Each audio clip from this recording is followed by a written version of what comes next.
الله أكبر الله أكبر.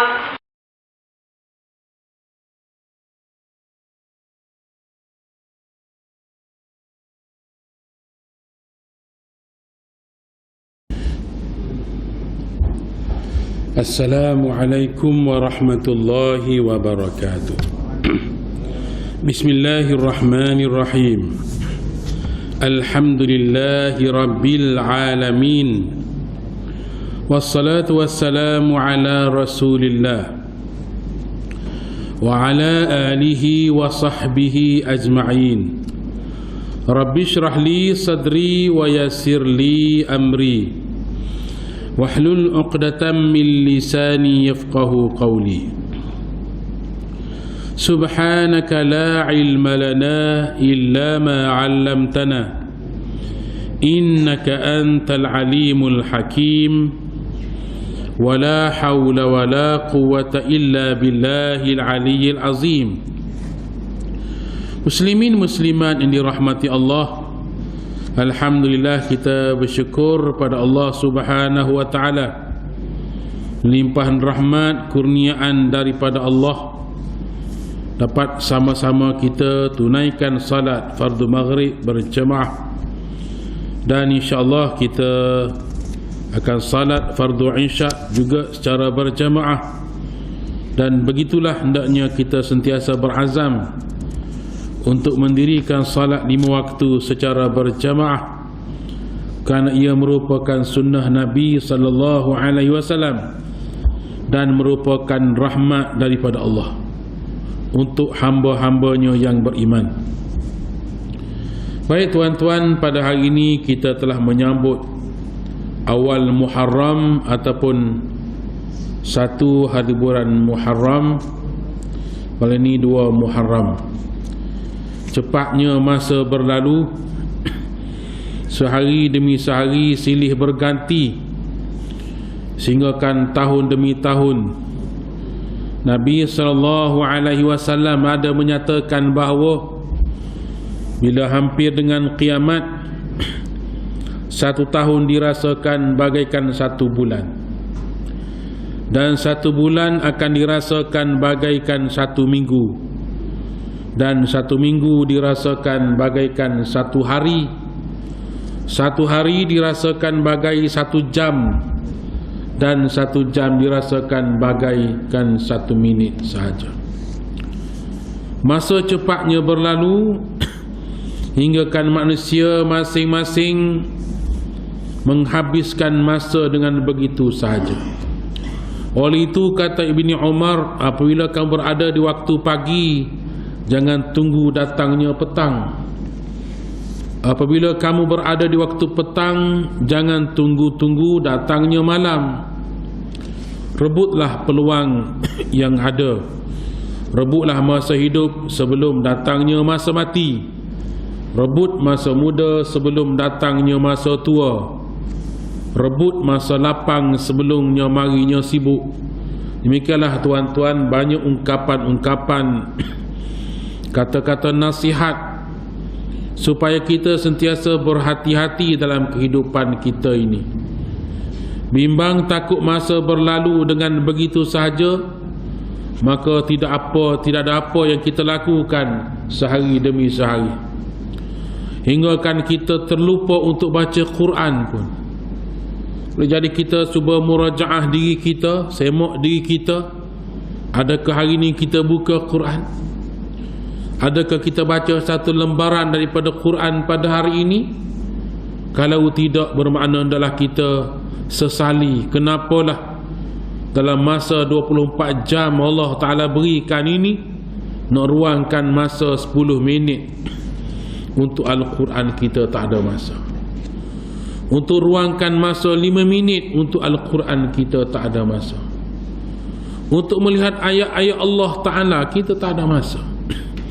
Bermakna kita sengaja melepaskan peluang hidup ini, peluang yang diberikan oleh Allah Ta'ala, umur ini berlalu begitu sahaja. Bagaimana Allah Ta'ala nyatakan dalam Al-Quran, wal asr innal insana lafi khusr illa alladhina amanu wa 'amilus salihat wa tawasaw bil haqqi wa tawasaw bis sabr. Wal asri, demi masa Allah bersumpah dengan masa. Innal insana lafi khusr, sesungguhnya manusia itu berada dalam kerugian, rugi. Illa alladhina amanu, melainkan yang tidak rugi ialah orang-orang yang beriman. Wa amilus salihat, serta melakukan amal-amal salih. Wa tawasaw bil haqqi, mereka saling berpesan-pesan dengan kebenaran. Wa tawasaw bis sabr, dan mereka juga saling berpesan antara satu sama lain supaya bersabar dalam menghadapi keadaan kehidupan ini. Bermakna orang beriman, tuan-tuan, saling nasihat menasihati, agar kita, bila kita lupa, ada rakan memperingatkan kita. Maka nak memperingatkan kita ini, tuan-tuan, rakan-rakan kita, rakan-rakan ahli masjid, berani ataupun boleh nasihat kita dan kita boleh nasihat dia. Yang mana lebih-lebih lagi kita mari ke masjid dengar kuliah dengan nasihat-nasihat agama, dibacakan hadis-hadis Nabi sallallahu alaihi wasallam, dibacakan ayat-ayat Al-Quran. Itulah nasihat daripada Allah, nasihat daripada Rasul, nasihat daripada rakan-rakan orang yang beriman, saling menolong antara satu sama lain dalam mengamalkan agama ini. Wa tawasaw bil haqqi wa tawasaw bis sabr, dan supaya bersabar, banyak bersabar dalam menghadapi kehidupan, kerenuh kehidupan ini. Kata Imam Ghazali rahimahullah, sabar itu ada 3 perkara. Yang pertama sekali, sabar mengerjakan taat. Nak kerjakan taat ini kena sabar banyak. Kalau tak sabar, tak mari masjid. Kalau tak sabar, tak boleh tunggu ni ngaji ni, belajar. Kalau tak sabar, tak ada pun nak ngatik zikir. Oleh kerana tuan-tuan, sabarlah tuan-tuan berada di masjid. Tuan-tuan sabarlah, tunggu hingga dia selesai berzikir, berdoa, pakak minta dengan Allah Ta'ala masing-masing hajat kita. Lepas berdoa, tunggu lagi maya sunat 2 rakaat. Lepas maya sunat, tunggu lagi untuk dengar nasihat-nasihat agama daripada Quran dan hadis Nabi sallallahu alaihi wasallam. Tunggu lagi untuk salat fardu isya berjamaah, kerana sabar mengerjakan taat. Yang kedua, sabar meninggalkan maksiat. Sabar meninggalkan maksiat, menjauhi maksiat. Sabar juga. Kalau tak sabar, payah orang nak tinggal maksiat ni, tuan-tuan. Dia terbiak, dia terlekat berapa lama dia dengan dosa-dosa, dengan maksiat itu. Tapi nak boleh tinggalkan maksiat itu satu pengorbanan yang besar dan memerlukan kesabaran yang tinggi, dan sabar menjauhi larangan Allah Ta'ala. Sabar juga. Dan yang ketiga, kata Imam Ghazali, sabar menghadapi bala musibah. Sabar sabar menghadapi musibah dalam mengharapkan Allah, mengharapkan pertolongan Allah, mengharapkan rahmat daripada Allah Subhanahu wa Ta'ala. Bukan sabar duk berok bertahan begitu, dak. Sabar dalam musibah ini mengharapkan redha Allah. Yakin apa yang berlaku, yang menimpa kita ini, Allah Ta'ala nak hapuskan dosa-dosa kita. Allah Ta'ala nak redai. Allah Ta'ala akan memberikan ganjaran pahala yang banyak pada orang bersabar. Maka tuan-tuan, dalam bersabar menghadapi ujian Allah Subhanahu wa Ta'ala, maka itu di antaranya penghapusan daripada dosa-dosa dan dinaikkan darjat.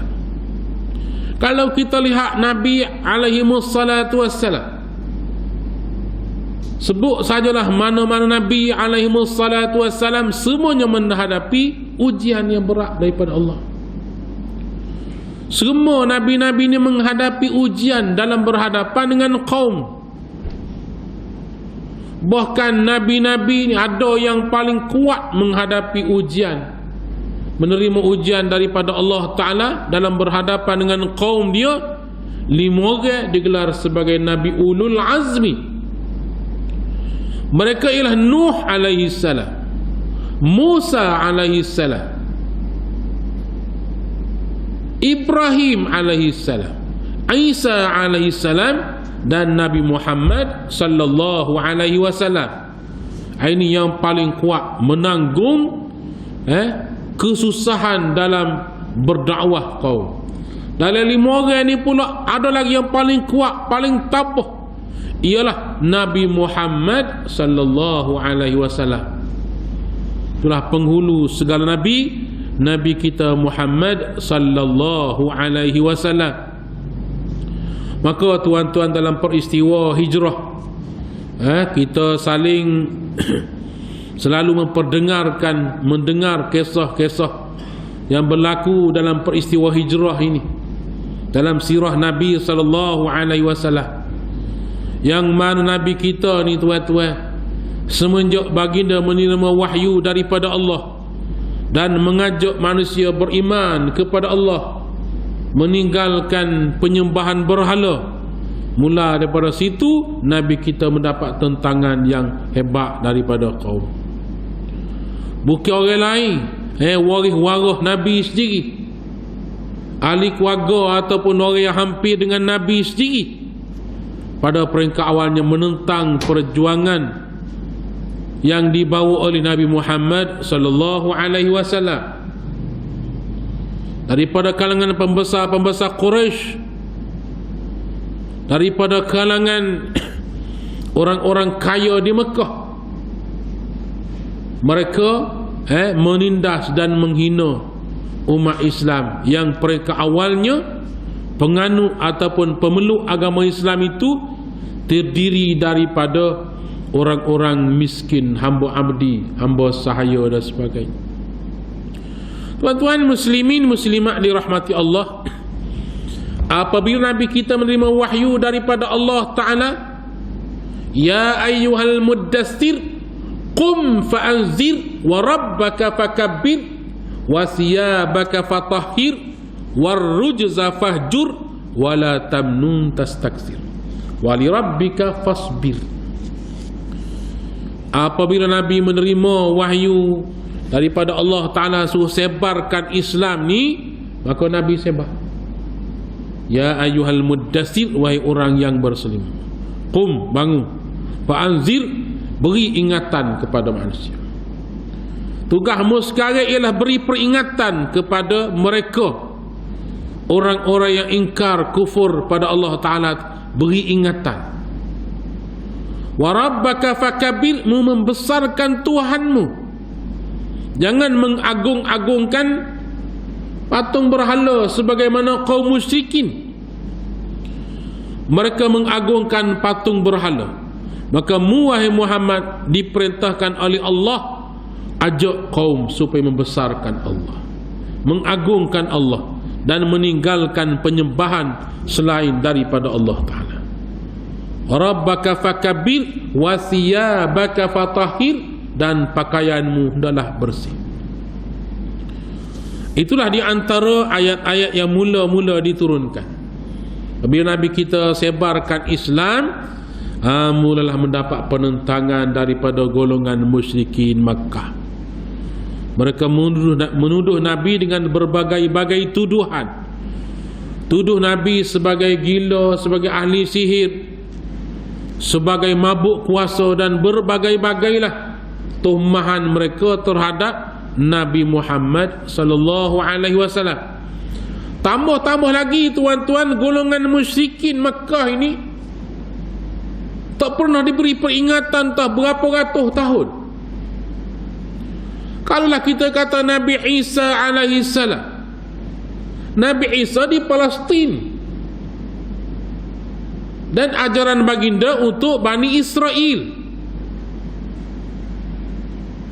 Begitu juga dengan nabi-nabi dahulu untuk kaum mereka sahaja. Sebab itu dakwah tak sampai ke Makkah, dakwah tak sampai ke tanah Arab seluruhnya, hanya bersekitar Palestin ataupun sekitar daripada kalangan orang-orang Yahudi dan Nasara sahaja. Ajaran Islam yang dibawa oleh Nabi Muhammad sallallahu alaihi wasallam lah untuk seluruh manusia. Sebab itulah walaupun setelah kewafatan Nabi sallallahu alaihi wasallam mesti ada orang berdakwah menyebarkan Islam ke seluruh pelosok. Balighu anni walau ayat. Sampaikan daripadaku walaupun sepotong ayat. Walaupun satu keterangan, walaupun satu kefahaman tentang Islam kamu kena buaya. Bukan Allah Ta'ala marah kepada orang yang tahu tapi tidak menyebarkan pada orang lain. Kun aliman au muta'alliman au mustami'an wala takun rabi'an fatahlak. Kamu adalah jadi orang yang alim ataupun orang yang belajar ataupun orang yang mendengar. Jangan jadi golongan yang keempat. Keempat apa dia? Mengajar pun tidak, belajar pun tidak, dengar pun tidak. Jangan, kata Nabi. Fatahlak, punuh, binasa orang lagu tu. Lebih-lebih lagi di akhir zaman, kita kena ada ilmu, kita kena ada kefahaman tentang Islam. Zaman fitnah makin menular ini sekarang. Sudah ada orang yang berani menghina Allah. Amba tak sanggup nak sebut kalimah penghinaan terhadap Allah Ta'ala tu. Rakam dalam video sebar kata menghina Nabi Muhammad, kata dengan berbagai-bagai tuduhan, hina Quran. Ini tuan-tuan siapa ke peringkat zaman fitnah, orang tak si belajar. Bila dia tak belajar, dia tak kenal Allah. Bila tak kenal Allah, maka dia sanggup kata apa sahaja, dia sanggup buat apa sahaja. Baik itu tuan-tuan, kalaulah menjurus kepada kejahilan umat sekarang ini, kalau manusia tidak berubah kembali kepada masjid, kembali kepada pengajian agama, maka tunggulah kebinasaan.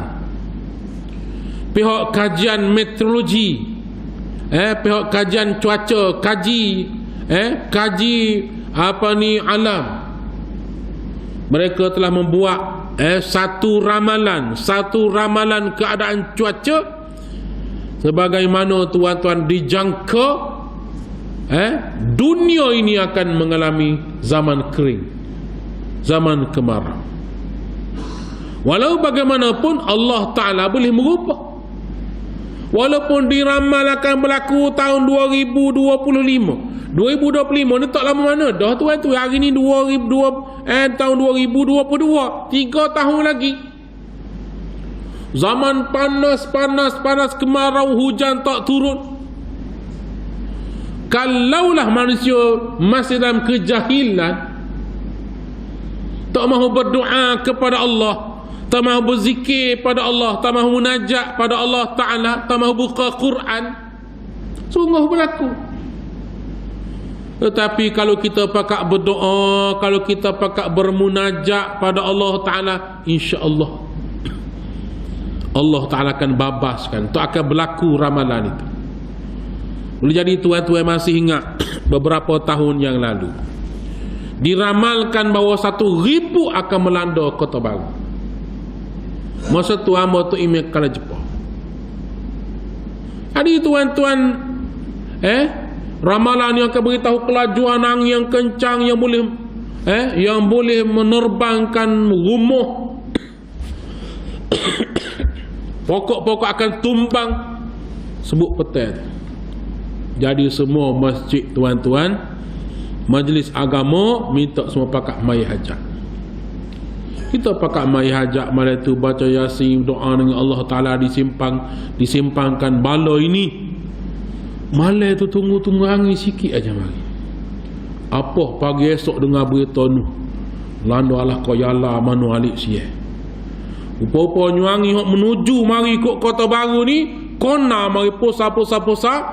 Giyalah kau yala Allah kau Thailand. Pagi besok tengok tumbai pokok bergelimpangan, tiap-tiap habis tumbai.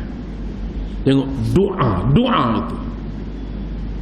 Dan kalau zaman sekarang ni orang tak si doa, tak si zikir, tak si baca Quran, tidak dimarahkan majlis ilmu, boleh jadi berlaku. Zaman-zaman orang tak si ngaji, tak si belajar agama ni, tak tahu nak buat macam mana. Kita-kita ni ada ilmu, panggillah ustaz mana, kita-kita je tuan-tuan. Sebab itulah tuan-tuan kita jemput pakak marilah masjid, pakak belajarlah agama. Tolong pakak mari masjid belajar agama. Tak say mari masjid kita ni gi masjid lain, gilah cari ilmu, cari ilmu. Tak ngerak hidup dalam keadaan tak faham apa sekara masalah agama ini. Kita hidup ni bukan setakat dunia je tuan-tuan. Kita hidup ni ada lagi kehidupan lepas pada mati ni. Lepas pada mati ni ada kehidupan yang sangat menakutkan, sangat mencemaskan. Dunia ni tak ada pitih boleh hidup lagi. Orang hidup minta sedekah kadang-kadang pitih banyak pada kita. Senang juga lagi. Orang yang OKU ke misalnya, orang yang cacat ke, orang terlantar pun ada rezeki dia setakat dunia ni. Alhamdulillah. Maknanya boleh hidup lagi lah setakat dunia ni. Belah mana kehidupan kita pun hak bimbel lepas pada mati ni tuan-tuan, nak minta dengan siapa, nak minta sedekah dengan siapa bila kita dalam kubur dah. Di padang mahsyar nanti nak minta perlindungan dengan siapa kalau tidak pertolongan Allah Ta'ala? Kalau tidak ada perlindungan daripada Allah Subhanahu Wa Ta'ala, maka salah satu daripada 7 golongan akan mendapat naungan di hari kiamat nanti. Sab'atun yuzilluhumullahu yawma la zilla illa zilluh. Salah satunya lah rajulun qalbuhu mu'allaqun bil masajid. Mana-mana orang yang hatinya sentiasa bergantung dengan masjid, teringat ke masjid, nak mari masjid, imarahkan rumah Allah. Itulah harapan kita. Biar hati kita ni terikat dengan masjid, nak mari masjid, rindukan masjid, kasihkan masjid, rumah Allah. Baik tuan-tuan muslimin muslimat yang dirahmati Allah, Allah Ta'ala uji zaman mari ni silih berganti ni. Mari siapa satu peringkat manusia sudah tidak mahu mengenali Allah, mesti belajar dah ilmu-ilmu agama. Sama-sama ustaz duduk baloh dalam YouTube, saling tuduh menuduh dalam Facebook, dalam WhatsApp, kata gi kata mari, jawab gi jawab mari, tuduh gi tuduh mari, hingga kan pertelingkahan berlaku antara satu sama lain, saling menghina antara satu sama lain. Sangat menyedihkan. Orang jahil tengok puak-puak ustaz duk balah sama dia, aku malah gigih masjid, duk balah kata mengata. Sebab itu tuan-tuan berpegang teguh dengan agama ini. Kita dah baca wirid lepas sembahyang tu betul dah, bawa lah. Mana-mana mari pihak dakwah kata Nabi tak doa lepas sembahyang, tak wirid lepas sembahyang, kamu telah menafikan hadis Nabi sallallahu alaihi wasallam. Hadis Nabi ini 3. Satu, perbuatan Rasulullah. Yang kedua, kata-kata Rasulullah. Yang ketiga ialah takrir Rasulullah sallallahu alaihi wasallam. Qaulan wa fi'lan wa takriran. Itu hadis. Kalau kata Nabi tak buat, misal ada tak Nabi royak? Ada. Dah tu hadis juga. Nabi ajar lepas sembahyang istighfar 3 kali. Itu hadis. Sebutlah la ilaha illallah wahdahu la syarikalah, lahul mulk wa lahul hamdu wa huwa ala kulli syai'in qadir. 10 kali Nabi sebut. 10 kali. Itu hadis sahih. Dan lagi Nabi sebut, siapa-siapa yang membaca ayat Al-Kursi setiap kali lepas sembahyang, tidak ada lain yang menghalang dia masuk syurga melainkan mati. Hadis sahih. Ada kata Nabi tak royak lagu mana? Pasal Nabi tak baca berjemaah. Pasalah kau kalau berjemaah. man istama'a qaumun fi baitin min buyutillah yatluna kitaballahi wa yatadarasunahu bainahum illa nazalat alaihimur rahmah wa haffathumul malaikah wa ghashiyatuhumur rahmah wa zakarahumullahu fi man indah atau kama qala sallallahu alaihi wasallam. Mana-mana kaum ni orang ramai, seorang tak panggil kaum. Man istama'a qaumun, mana-mana kaum yang berhimpun fi baitin, di satu rumah daripada rumah-rumah Allah, di masjid, surau, madrasah dan sebagainya, fi baitin min buyutillahi yatluna kitab Allah, mereka saling membaca ayat-ayat Allah, kitab Allah itu Al-Quran. Wa yatadarasunahu bainahum, bertadarus, ramai-ramai tu tadarus, berhimpun dan ramai-ramai membaca Quran. Baca ayat kursi tidak Quran, zikir-zikir semua daripada Quran belaka itu. Subhanallah ambil daripada Quran, alhamdulillah petik daripada Quran, Allahu Akbar petik daripada Quran. Maka Allah Ta'ala beritahu mereka akan dikerumuni oleh para malaikat, mereka akan dilimpahkan dengan rahmat daripada sisi Allah Subhanahu wa Ta'ala. Allah Ta'ala turunkan rahmat. Dan lagi wa zakarahumullahu fi man indah, Allah menyebut-nyebut nama mereka di kalangan para malaikat. Pasal mana kita dah zikir ramai-ramai ni? Mari puak-puak ni nak menghalang orang daripada beribadah pada Allah. Lalu suruh lepas semaya tu berak gimana? Bisa akak ni puak kena kapi.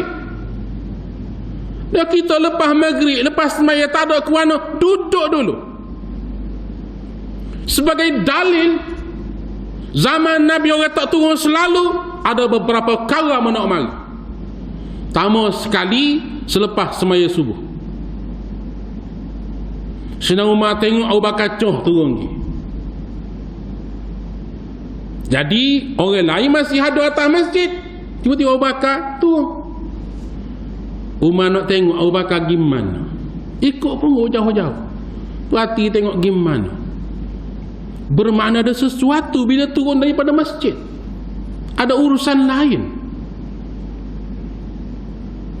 Kemudian tuan-tuan ikut punggung pergi, rupa-rupanya Sayyidina Abu Bakar pergi punggung air daripada satu telaga, kau air punggung pergi tuai dalam payah satu pondok yang terasing, agak jauh daripada penempatan orang.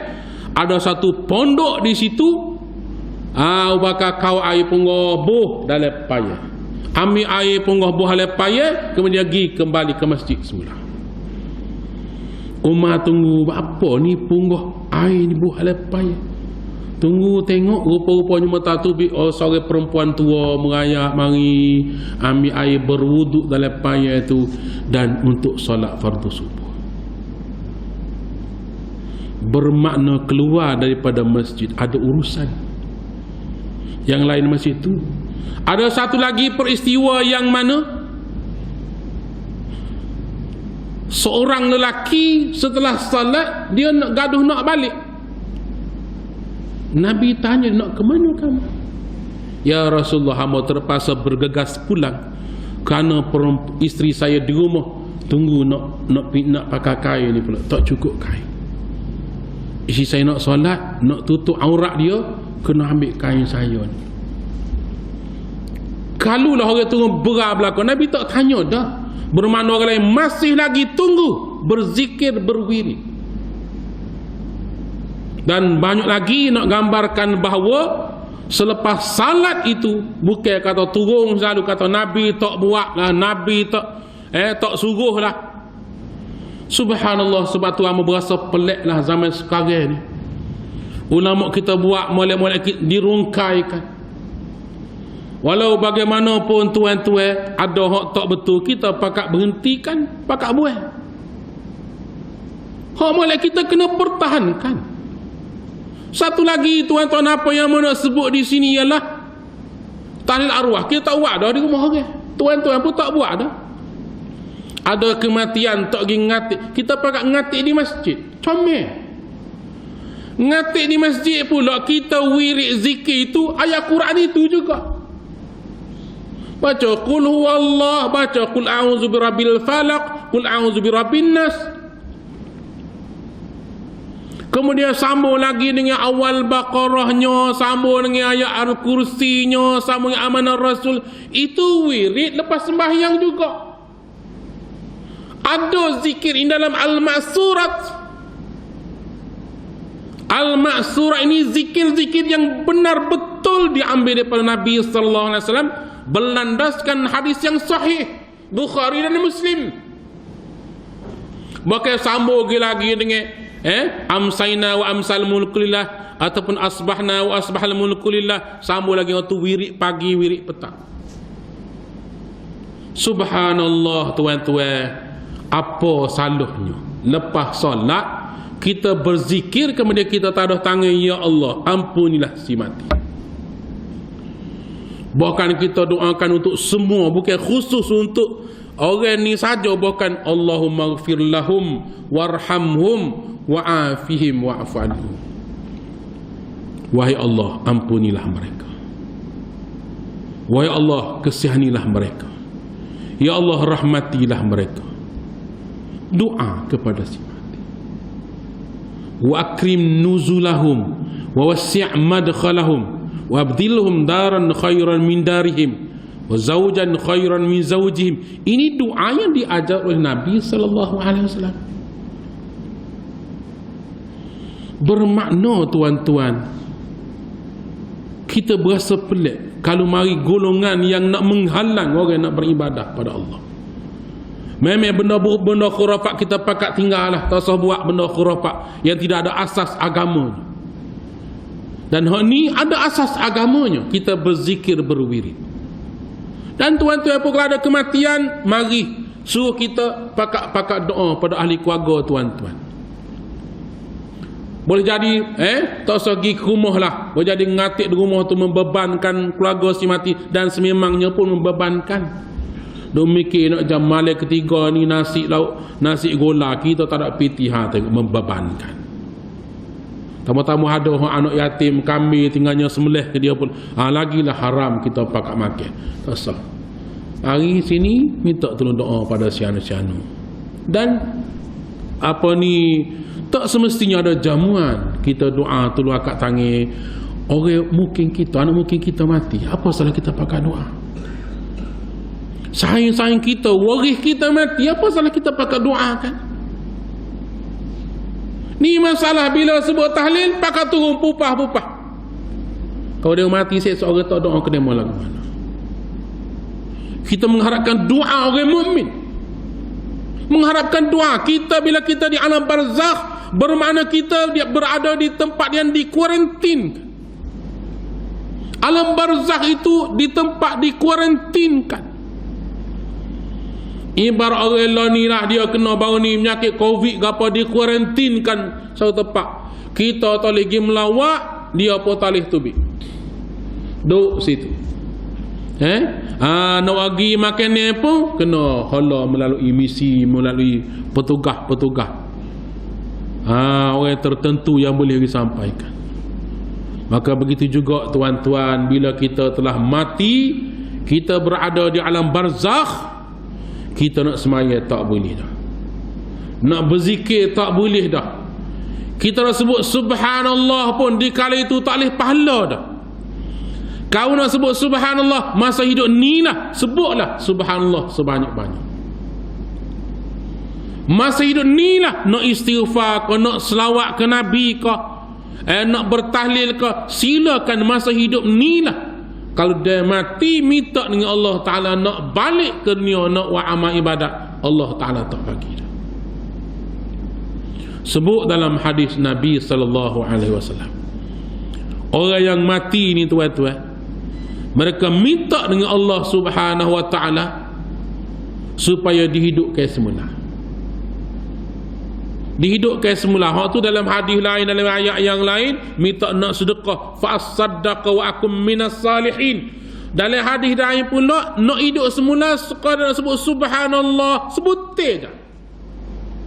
Sekali tak apa, izinkan hidup ke dunia semula, nak sebut alhamdulillah, sebut tu saja. Minta dengan Tuhan nak hidup semula dunia, nak sebut la ilaha illallah, sekali sebut saja. Allah Ta'ala tak izinkan. Masa hidup ni rupa-rupanya, ya Allah, payahnya nak sebut kalimah ini. Sebab itu tuan-tuan, kalau kita maya berjemaah di masjid tu, email kita minta tolong jangan tinggal subhanallah. Tak apa, pengkuliah dia boleh perekah masa kalau masuk waktu. Dia kata wiru ke kuliah nak panjang lama, tinggal subhanallah 33 kali. Jangan saya tuan-tuan, saya tuan-tuan tak baca tu, semua kita tak baca belakang.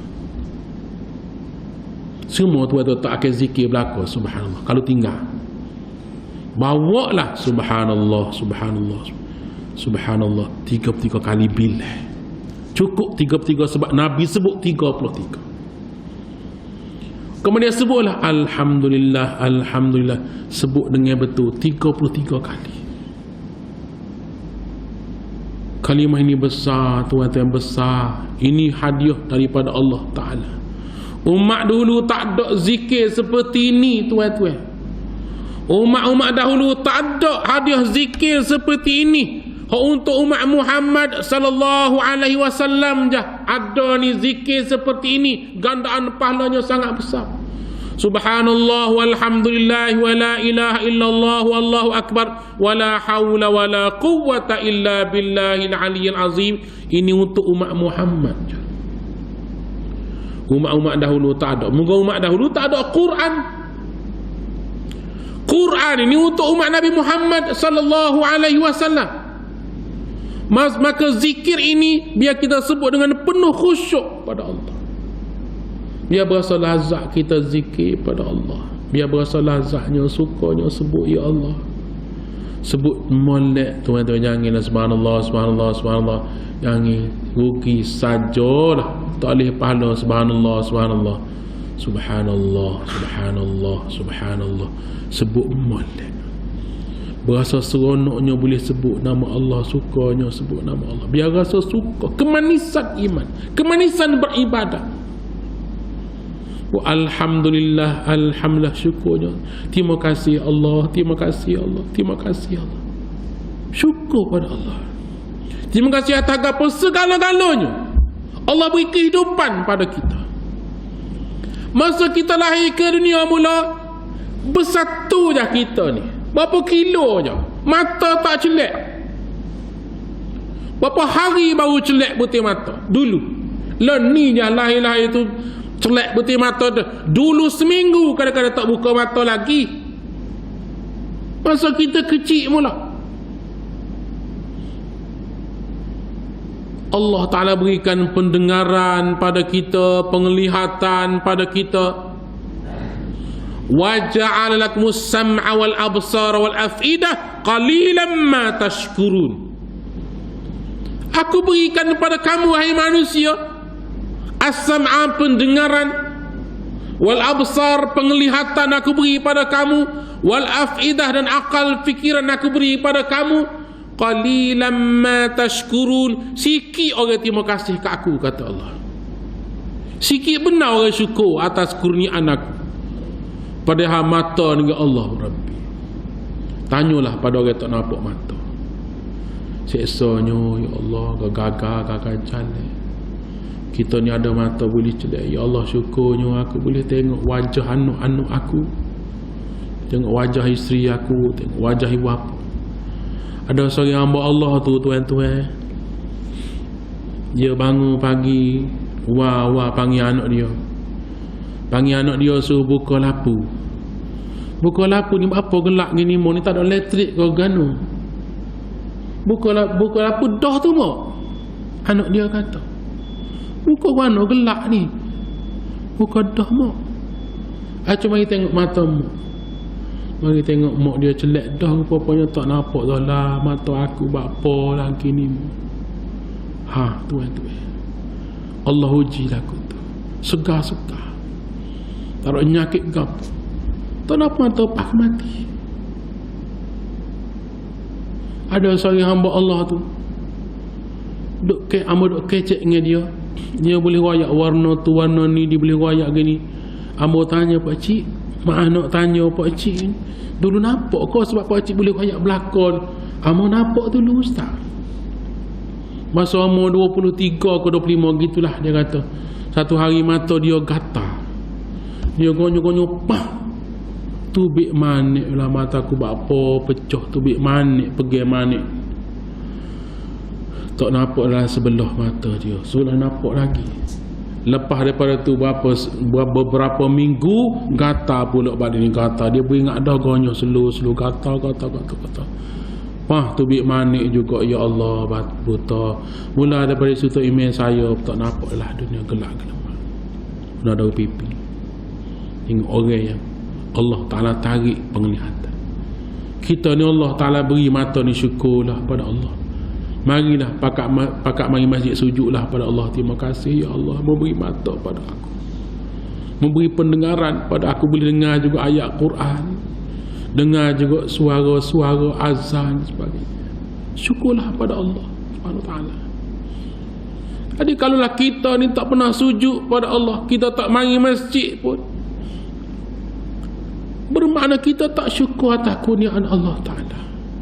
Allah beri akal, boleh mikir dengan baik kita. Syukurlah pada Allah Ta'ala. Qalilan ma tashkurun. Tak ramai orang, sikit benar orang terima kasih ke aku, kata Allah.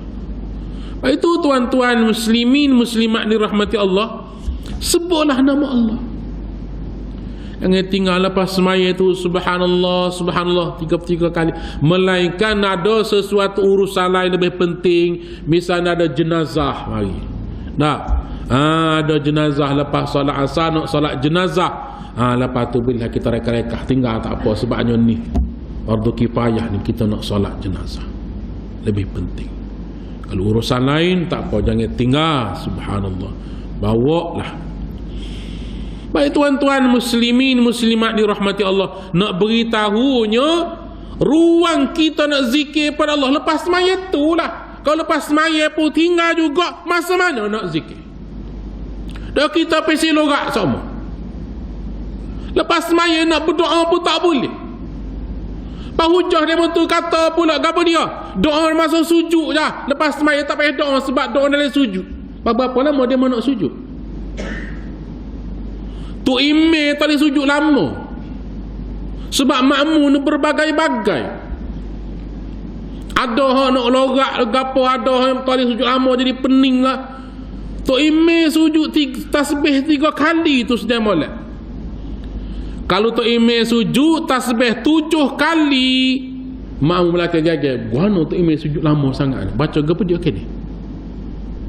Dan sememang pun Nabi suruh sederhana saja. Nak sujud lama, maya sunat tahajud malaikat Allah lah. Nak sujud setengah jam pun. Bermakna doa-doa hak Nabi ajar belaka tu bukan nak baca teka sujud je. Ada doa teka sujud, doa masa tahiyat akhir sebelum beri salam, ada doa, tetapi terhad, jangan lama sangat. Kalau dia mau buat hujah lah, tak boleh doa lepas semaya sebab nak doa dalam sujud, tak logik. Cuba buka kitab Al-Azkar Imam Nawawi rahimahullah. Doa-doa lepas salat ni dianjurkan, doa lepas salat, baca doa ni, baca doa ni, baca doa ni. Penuh Nabi ajar doa untuk dibaca selepas salat. Ini tuan-tuan kita bimbang di akhir zaman ini, bertelagoh dalam perkara furuk. Pakai grup WhatsApp boleh bertekar mari. Tak suruh masuk bagai-bagai karut itu. Yang pelik tuan-tuan, dengan nadanya orang yang tak sih pakai mazhab ni tuan-tuan, Cuba baca komen pengikut-pengikut dia ni. Ada pengikut ni, abang tak sebut nama siapa dia. Dia kata muncul ada dua orang, hak profesor ni, hak doktor ni, dua orang, macam dua orang ni je kita boleh tahu Imam Syafi'i duk ajar benda salah apa-apa selama ni. Ni kesan daripada kamu duk tolmah Imam Syafi'i. Kamu kenal ada siapa Imam Syafi'i rahimahullah? Nak jadi imam mujtahid ini kena mahir 15 ilmu. Ilmu nahu, ilmu badi', ilmu saraf, ilmu tafsir, asbabun nuzul, hafal Quran, hafal beratus ribu hadis. Bukan main copy paste dalam komputer. Imam Syafi'i ini hafal beratus ribu hadis. Imam Syafi'i ini kecerdikan dia, masa kecil dia umur 7 tahun, kerinduan dia nak belajar ilmu hadis. Dia dah hafal Quran dah 7 tahun, dah hafal Quran dah Imam Syafi'i. Dia beritahu pada mak dia, wahai ibu, saya sangat rindu untuk belajar hadis Rasulullah. Duk minta genak-genak hari, akhir sekali mak dia izinkanlah kirim Imam Syafi'i kepada satu rombongan nak pergi ke Madinah. Imam Syafi'i di Mekah. Jadi tupailah satu kabilah nak pergi ke Madinah, pergi persegi tinggal Imam Syafi'i ni pergi letak di Masjid Nabawi. Imam Syafi'i pun pergilah duduk situ ni lah awal Masjid Nabawi. Kita nak belajar hadis. Dia pergi duduk satu sudut. Ada seorang guru yang hebat duduk depan, Imam Malik. Imam Malik duduk baca hadis Rasulullah sallallahu alaihi wasallam. Hari itu Imam Malik baca 22 hadis. 22 hadis Imam Malik baca dengan sanad-sanadnya, dengan matan-matan hadis. Imam Syafi'i duduk satu sudut. Orang lain duduk mengaji belakang ni dengan kitab berapa ni. Imam Syafi'i ta'aliu tulis ta'aliu tulis tapak tangan. Imam Malik duk perhati budak demai apa dia. Lepas sudah baca 20 hadis lebih, dah Imam Malik panggil Imam Syafi'i. Awal budak mari. Orang muda mari. Kalau kita kata bahasa kita, awal dah buat gapo masa mau ngajar tadi, awal duk main korang-korang tangan gapo dia. Kalau kita gitulah maksudnya. Jadi Imam Syafi'i kata, tidak Tuan Guru, saya tulis apa yang Tuan Guru. Kita apa tak mengerti, dia tak ada, miskin tak ada, buku, pen tak ada, tulis tangan. Tuan Guru, saya telah hafal semua yang Tuan Guru baca tadi. Jika demikian, cuba baca balik.